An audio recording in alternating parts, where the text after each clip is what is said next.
تو ایک صاحب آئے میرے سے بحث کرنے کے لیے کہ میں صرف قرآن و حدیث کو فالو کرتا ہوں, میں کسی چیز کو فالو نہیں کرتا. میں نے کہا بڑی خوشی ہوئی, ایسے لوگ تو ہمیں چاہیے جو صرف قرآن و حدیث کو فالو کرتے ہوں. تو میں نے کہا دیکھو, جب بھی کسی سے بات کی جاتی ہے پہلے کچھ اصول طے کیے جاتے ہیں, کچھ اصول طے کر لیتے ہیں, اس کے بعد ہم بات چیت کا آغاز کرتے ہیں. تو میں نے کہا کہ قرآن حدیث کو آپ فالو کرتے ہیں, پہلی بات اگر قرآن اور حدیث میں ٹکراؤ ہو جائے تو پھر کس کو فالو کریں گے آپ؟ اس نے کہا ایسا نہیں ہو سکتا کہ قرآن میں اور حدیث میں ٹکراؤ ہو. میں نے کہا ایسا نہ صرف یہ کہ ہو سکتا ہے بلکہ ہوا ہے. اگر آپ مجھے اجازت دیں تو میں نے کہا میں مثالیں دے دیتا ہوں. انہوں نے کہا نہیں مثال دینے کی ضرورت نہیں ہے, وہ تو پتہ تھا پھنس جائیں گے. کہہ رہے پھر ہم قرآن کو فالو کریں گے. بہت اچھی بات. میں نے کہا دل کاپی پینسل لا کے لکھ لیتے ہیں اس کو کہ بھئی یہ قرآن اور حدیث میں ٹکراؤ ہوگا تو یہ کس کو فالو کریں گے؟ بولو بھائی قرآن. بھائی لکھو بھائی, ابھی پہلے اصول تو طے ہو جائیں نا بات چیت کے. میں نے کہا اگر حدیثوں کا آپس میں ٹکراؤ ہو, ایک حدیث سے کچھ دوسری سے کچھ, تو کہہ رہے جو صحیح حدیث ہوگی. لیکن بھائی جب حدیثوں کا ٹکراؤ ہوگا جو صحیح اور ضعیف جو ہے نا ان میں صحیح ہوگی اس کو فالو کریں گے. بہت نیک آدمی ہے, چھوٹے موٹے نیک نہیں ہے. امام انہیں کو تو پتہ ہی نہیں تھا کہ جب ٹکراؤ ہوگا تو ہم نے کس کو فالو کرنا ہے. ٹھیک ہے نا, امام شافعی کو بھی نہیں پتا تھا, ان کو پتہ ہے کس کو فالو کرنا ہے. صحیح. میں نے کہا اگر صحیح حدیثوں کا آپس میں ٹکراؤ ہو پھر کہہ رہے ہیں آپ بحث شروع کریں, آپ یہ ٹوپی ڈرامے کیوں کر رہے ہیں؟ میں نے کہا اللہ کے بندے, میں قرآن کی آیت پیش کروں گا تو تم فوراً حدیث پیش کر دو گے, میں حدیث پیش کروں گا تم دوسری پیش کر دو گے. تو پہلے یہ عقدہ تو حل ہو کہ بیسک اصول کیا ہیں جن پر آپ قائم رہو گے, ورنہ تو جہاں سے کچھ ملا اٹھا کے ہمارے خلاف پیش کر دیا. ہماری والی دلیل فوراً 2 منٹ میں ضعیف ہو جائے گی, ٹھیک ہے نا, آپ کی والی وہ بخاری کی بن جائے گی. تو طے تو ہو, اگر بخاری ہے تو پھر بخاری تک ہی محدود رہنا ہے.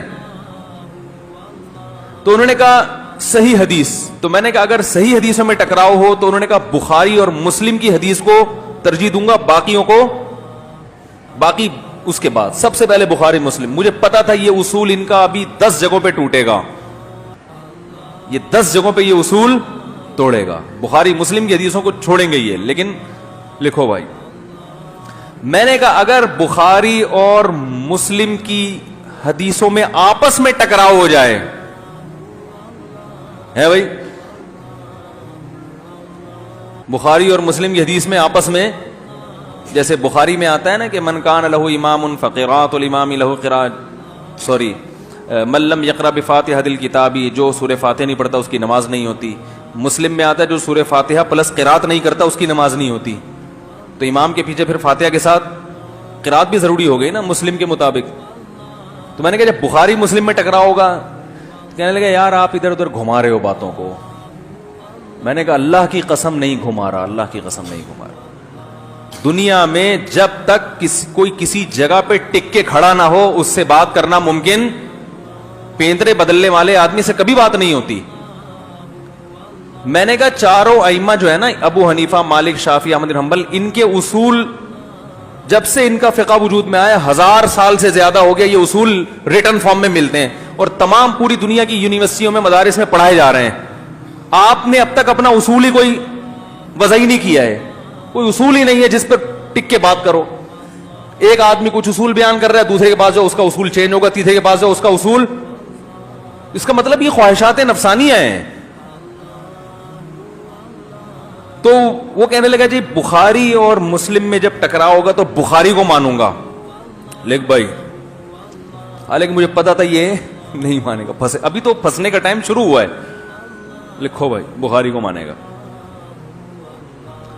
کہنے لگا کہ پھر جب میں نے کہا اب بخاری کی حدیثیں آپس میں ٹکرائیں گے پھر.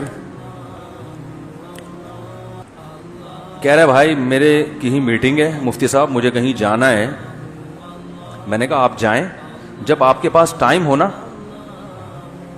جب آپ کے پاس ٹائم ہو پھر دوبارہ میٹنگ کر لیں گے. ادھوری میٹنگ سے فائدہ بولو بھائی نہیں ہے.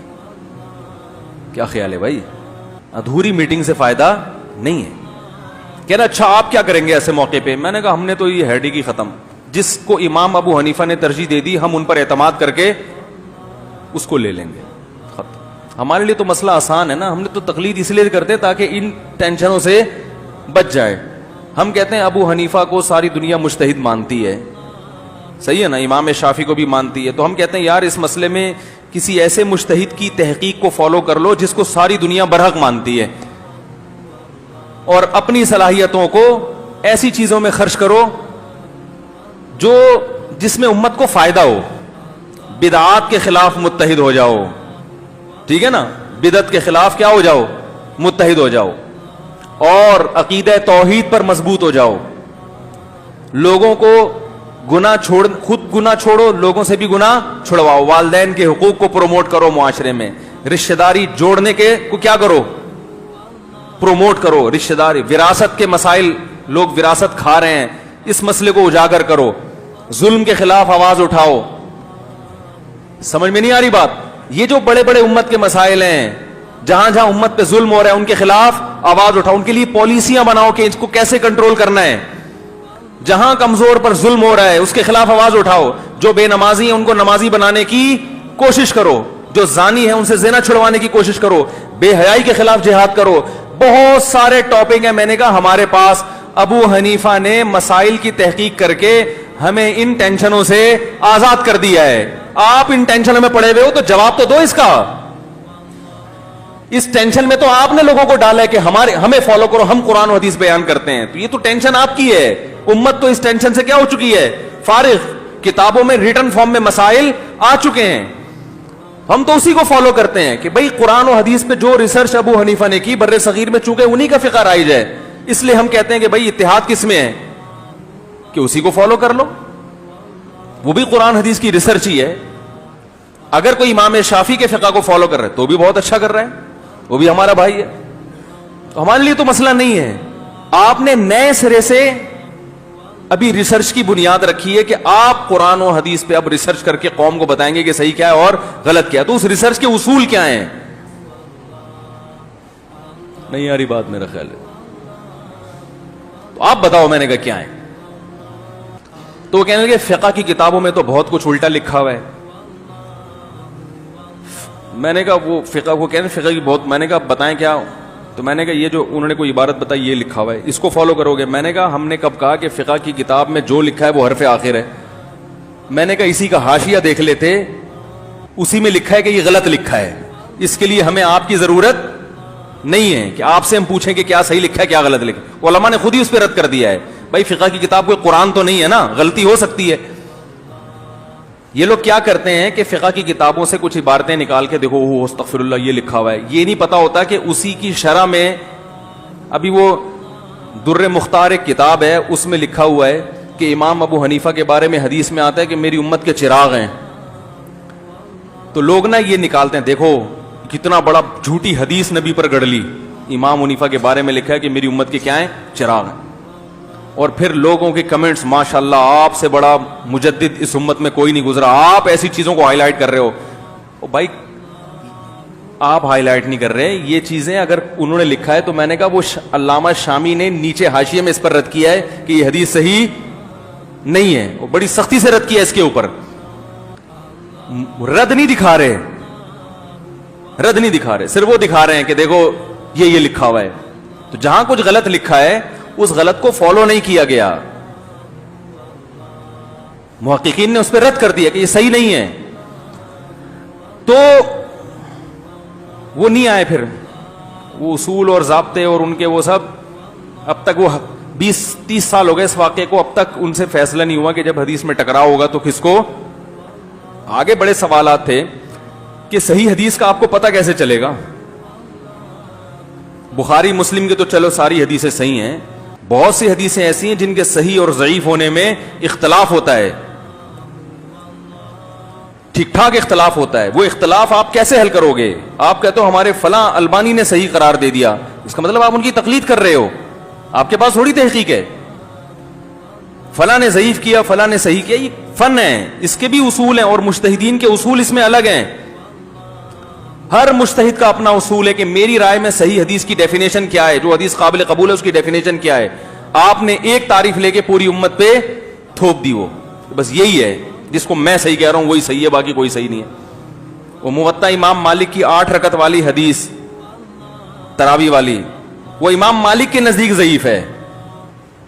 آپ اس پہ چیلنج کر کر کے کہ یہ کیا ہے 8 رکعت تراوی, وہ اگر صحیح ہوتی امام مالک خود 8 کے قائل نہیں ہوتے. تو خیر یہ موضوع نہیں ہے. جو اصل بات میں عرض کرنا چاہ رہا ہوں کہ ایسی چیزوں میں امت کو دھکیل دیا گیا ہے جہاں ان کی صلاحیتیں برباد ہو رہی ہیں. دنیا میں حالات کیا ہیں اور دھکیلا جا رہا ہے ایک ایسی چیزوں کی طرف جس کا کچھ فائدہ سوائے لڑائیوں کے, جھگڑوں کے, پھڈوں کے کچھ بھی